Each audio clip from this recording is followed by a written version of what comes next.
Ever since I was a little girl. Wait, this isn't the right script. Hey, go get me the other script. Hurry up! Ah, thanks. Ever since I started watching movies, specifically horror movies, it's always been interesting for me to see how a movie gets its characters to embark on a dangerous mission or end up in a precarious situation, especially since the audience knows the dreadful predicament those characters will soon face. After having contemplated and studied films for the past few years, and by that I really just mean watching a buttload of movies, I've decided to make this video explaining my thoughts on how filmmakers place and keep characters in oftentimes increasingly dangerous scenarios that feel believable within the worlds they've established, and how they use their settings, characters, and premises to build tension, all of which rely on how audiences perceive these characters and their actions as either realistic or ridiculous. Not a great plan. In addition, defining the difference between films and shows that understand how to craft a fully imaginary world that still obeys some basic concept of consistency and realism, and those that don't, can be difficult and at times overwhelming, but I'll give it a try. So with that exhausting introduction out of the way, let's get started. The yes is just the crest, expressing myself the best. The recipe for death is testing me. I'm the next to be, pressing heavy heat up on your chest until you rest in peace. Let the lesson be, don't mess with me unless you want your dome piece blown into the Chesapeake. I drop knowledge so heavy it leaves the world unbalanced. Exterminate the spiritual force of all that challenge. Whether it's an axe murderer violently running rampant through the woods, or an alien hunting down crew members one by one on an isolated spaceship, or a mysterious monster slowly but violently assimilating people into its amorphous body, witnessing characters slowly fall into something that they would certainly avoid if they had been aware of its threatening nature is always fascinating, and seeing how successfully and organically the producers, directors, writers, and actors can execute the monumentally challenging task of believably having their characters either willingly or unwillingly end up in a situation that will inevitably hinder their chances at a prolonged life is interesting. Fuck you too! A good example of a character believably ending up in his increasingly threatening circumstances is a name you've probably heard hundreds of times since he took the world by storm in AMC's hit television series Breaking Bad. Walter White, after receiving some life-altering news of terminal cancer, follows a relentless path of twists and turns, forcing him to make decisions that sometimes only worsen his already distressing crisis. Isn't that right, Walter? You're goddamn right. Perhaps, though, an even better example of characters finding themselves trapped in a dangerous situation comes from one of the most common cliches in horror movies, The Cabin in the Woods. Hilariously portrayed by Drew Goddard's 2011 comedically accurate motion picture aptly named The Cabin in the Woods, this recurring setting showcases how different filmmakers can craft stories with similar premises but yield vastly different results. It all comes down to the filmmaker's quality of execution and how well they can convey the messages they have in their heads through the film. In the hands of a skilled filmmaker, the audience fully understands how and why the characters arrived in such daunting circumstances and why they would choose, or perhaps more likely, be forced to stay. In real life though, most people have never experienced much of what occurs in movies, so when filmmakers write and direct scenes so far removed from most people's everyday lives, they need to feel believable, as though the characters they have developed would take the actions they take and would continue to grow in a way the audience can understand. With carefully detailed world building, the characters' actions have more impact than they would without it. Nearly all movies, but thrillers and horror movies especially, use their settings and conflicts to create tension and establish what realism means within their respective universes. And as long as their characters' actions and personalities are consistent within their respective films and believably evolve in response to those settings and to the conflicts the film presents, then the film can effectively build tension and establish tone, while avoiding any actions that would probably be viewed as solely being meant to move the plot forward, a problem that has persisted in film for decades. That ain't shit. Movies like The Thing, 12 Years a Slave, Alien, The Autopsy of Jane Doe, Dog Soldiers, and The Cabin in the Woods also exemplify how well-presented premises enhance the audience's viewing experience. In all of these films, we find characters trapped in understandably undesirable circumstances. Whether it's a xenomorph stealthily chasing down your crewmates one by one, or a pack of 7-foot-tall werewolves violently hunting you down under a full moon, the filmmakers realize that by crafting a fully detailed environment that feels alive and responsive to the character's actions, as well as vice versa, the audience can more fully engage itself into the story being told because they understand how and why these characters do what they do and what they're trying to achieve by doing it. By firmly establishing their settings, conflicts, and villains, these films also create a fictional but consistent sense of logic and reality. And learning what the characters value and how much they value it, we anxiously anticipate how they'll try to get it, and desperately hope that they can. Or, if they've been characterized more negatively, we'll hope that they can't. For example, going up against traditional werewolves may be troublesome, but facing an intelligent group of them while being surrounded in an old country house on their territory for an entire night after your captain has just been nearly mortally wounded is even more deadly. While Neil Marshall's 2002 film Dog Soldiers may not have won any Oscars for Best Original Screenplay, it certainly did well in building tension after placing its characters into its main conflict. Since we understood that the protagonists were fighting against werewolves in a seemingly hopeless attempt to survive, and since the protagonists had been characterized positively, the tension continued to build as every plan the soldiers came up with failed. You incompetent moron! Early in the film, it was established that the protagonists, regular human soldiers with little ammunition, were unprepared to take on even most human threats, let alone a werewolf attack, so their terrified responses to the frightening realization that they would have to fend off vicious werewolves for an entire night made sense, and set up a clear foundation for many of the characters' actions and the chaotic events that soon followed. There was only supposed to be one! Now, although Dog Soldiers was great, I want to dive into something even more interesting, so I'm going to discuss The Cabin in the Woods and some of its methods of establishing a hostile environment and how they contribute to a more captivating viewing experience. Now, if you haven't seen it, The Cabin in the Woods is a masterfully executed deconstruction of the prototypical horror movie, offering clever explanations for why certain characters and cliches in horror have remained so prevalent through the decades. Without giving too much away if you haven't seen it, which you should certainly do, it's an incredible film, I'll just say that The Cabin in the Woods is a prime example of a film that understands how to keep the audience engaged through writing that describes the film's premise without feeling overbearing. It also perfectly maximizes that premise and relates it to its characters so the audience understands why they take the actions they do. It even goes further by not only establishing an interesting background for itself, but it also comedically provides explanations and a thought-provoking background for why many other characters in more conventional horror movies may take the sometimes questionable actions they take. Many other films also do an incredible job at relaying the information the audience needs in order to understand what's going on, and why the characters must do what they do. Truly skilled filmmakers further this concept by not only allowing their characters to react according to how their situation is unfolding, but also enabling them to proactively take that information and make intelligent decisions that even the audience may not have been aware of. That's one of the many reasons we see characters make dumb decisions in movies, especially in horror. This isn't right, we should split up. We can cover more ground that way. Yeah, good idea. They don't provide the audience with enough information to know why the characters do what they do. I understand, of course, that at times, when under extreme stress, like being chased by some raging monster or serial killer, anyone, yes, even me, can make mistakes. I just don't want to see a succession of idiotic actions seemingly meant solely to further the plot.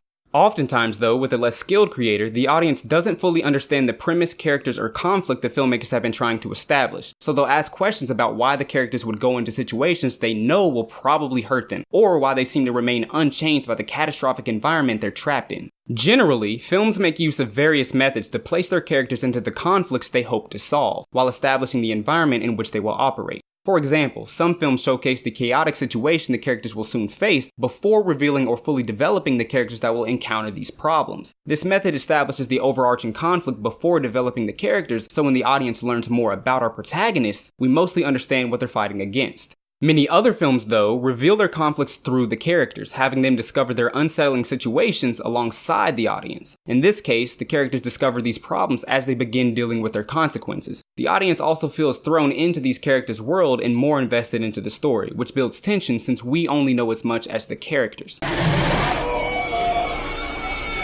In choosing whether to initially experience the film's conflict on its own or through the characters, the filmmakers control the flow of information within their story. They can use what the audience knows in relation to what they have hidden in order to build tension as the audience anticipates whether the characters will overcome the conflict at hand. However, characters not only have to arrive in these deadly situations, but they also have to stay there long enough to have a full-length movie. So the filmmakers must cleverly write around a person's tendency to just run away and provide motivation to trap them in a hostile situation. But I think I'm getting a little ahead of myself now. So I think it's time we move on from how creators place characters into disastrous and dynamic environments to how they keep them there.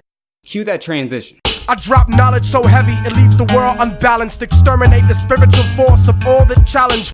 Another issue with giving stories dramatic tension is keeping certain characters in these potentially and usually blatantly dangerous situations. Writers often need to circumvent the audience's traditional thinking about what they would do in certain scenarios when placing characters into hostile environments to keep the story moving forward and make the characters feel unique but realistic rather than cliche. By that, I mean writers must employ various methods of personalizing their stories to make the characters feel like an integral part of their world, establishing their personalities to make their actions understandable in the context of their conflict. For example, in the 2013 film 12 Years a Slave, director Steve McQueen establishes the main character Solomon as well-educated and desperately seeking to escape slavery and get back to his free life in the North. So it's understandable how and why Solomon tries to regain his freedom. As opposed to many other slaves, Solomon doesn't simply try to run away, but instead, he sneakily writes letters, something most slaves were incapable of, and asks for help from some of the people who visit the plantation.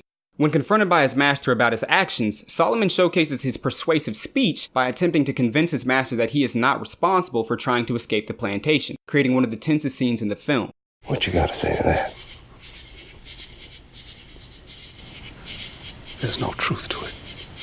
Director Steve McQueen keeps Solomon trapped in his miserable situation, but it doesn't feel forced or out of character because we see Solomon make various attempts at escaping in ways believable to how his character had been presented up to this point. Since the film had established his background as a free man, Solomon showcased a sense of pride, fortitude, and intelligence most other slaves hadn't. So if the film maintained Solomon's personality, we knew he would try to escape as cleverly as possible, we just worried whether or not he would succeed. However, although 12 Years a Slave expertly emphasizes Solomon's personality and uses it to build tension during his attempts to escape his circumstances, it's often here, establishing a story's setting, its premise, and its characters, where people often have the common complaints towards content creators of dumb characters making dumb decisions for no reason other than to simply move the plot forward.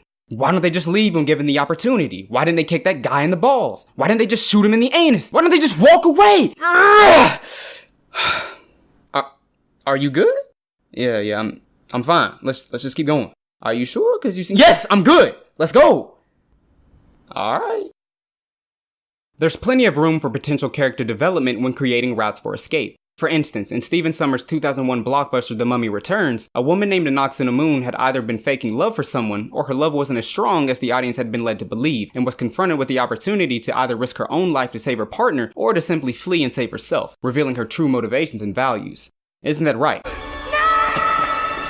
To give another example, intense thrillers like The Thing and Alien similarly use their film's setting and conflict to develop their characters. The central conflicts in these films involve characters trapped in remote locations far away from any outside help, so it's reasonable as to why they can't or won't go to the police or someone else, even as deadly bloodthirsty aliens hunt them down. These films create clear and logical explanations for why they can't escape or get help, and why they continue to fight rather than hide, unlike a generic horror film that may lazily just say that there is no cell signal or that the car is broken down. Well, what do you want me to say? The gears are sticking! In the case of John Carpenter's 1982 horror classic The Thing, one of the most iconic films of all time, a team of researchers isolated near the South Pole encounters an alien capable of assimilating other life forms and mimicking them so perfectly that they become indistinguishable from the original. So upon the realization that this alien could spread throughout the entire planet, they decide to stop it there, providing a good reason why they don't simply run away, as well as important insight into these characters' motivations and personalities. I'll kill you! By carefully detailing its setting near a South Pole containing a monstrous shape-shifting alien violently searching for people to assimilate, a film such as The Thing can establish how characters would believably respond to such an unexpected threat. Since the alien can perfectly mimic anyone it assimilates, the crew can't tell who is truly human and who is simply imitating one to kill the others. So, as the film progresses, we see characters drastically shift emotionally, constantly turning on one another, unsure of who to trust. As more chaotic events unfold, the frightening setting begins revealing characters' fears and insecurities. People on edge begin making mostly baseless accusations towards one another and attempt to kill each other far more quickly than they otherwise would. I'll kill you! However, though these characters have changed dramatically from the jovial, friendly crew they were at the beginning of the film, their development feels like a realistic progression, given the disastrous situation director John Carpenter expertly conveyed throughout the film.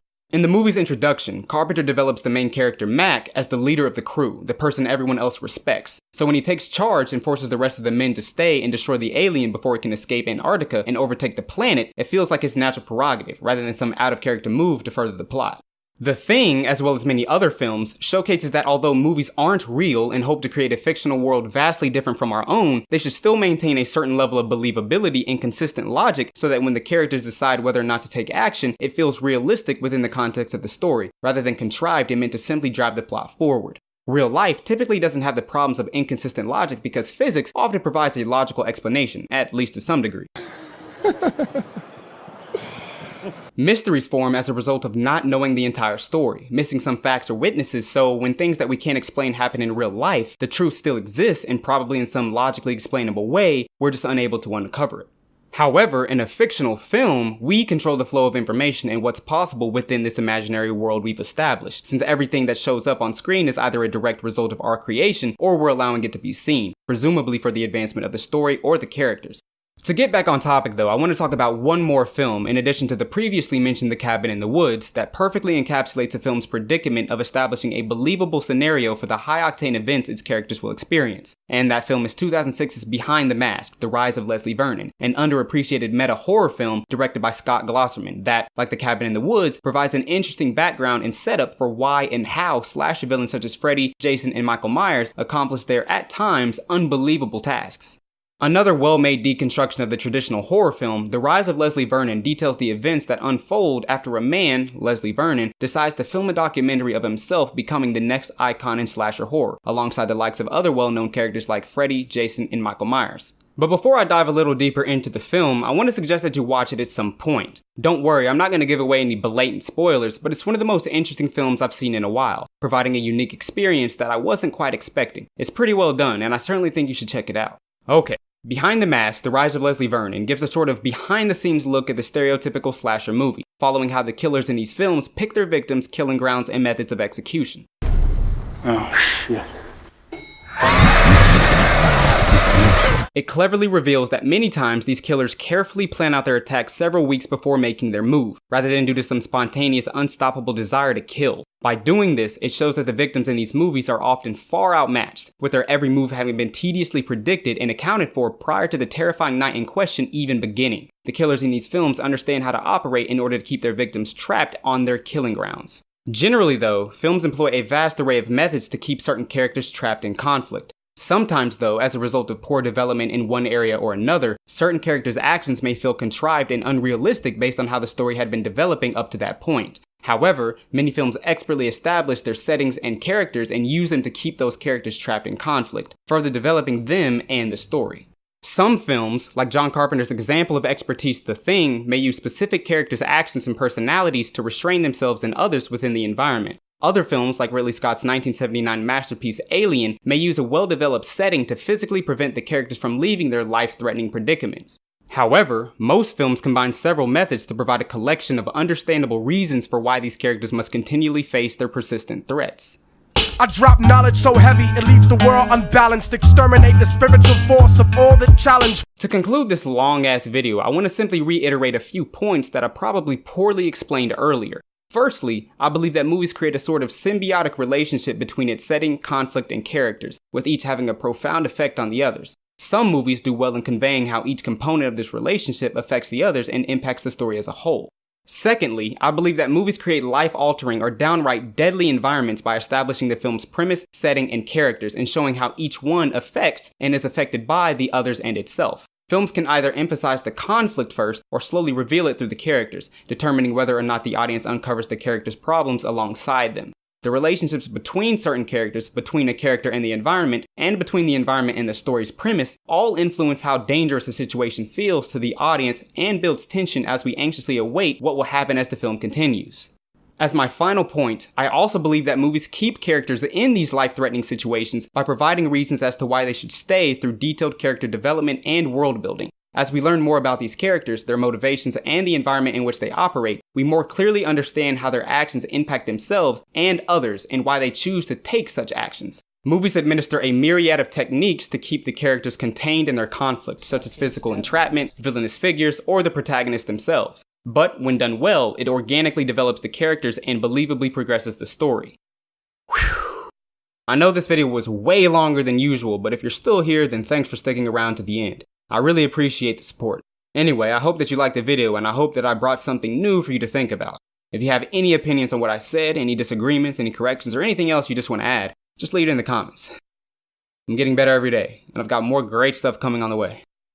Stay tuned.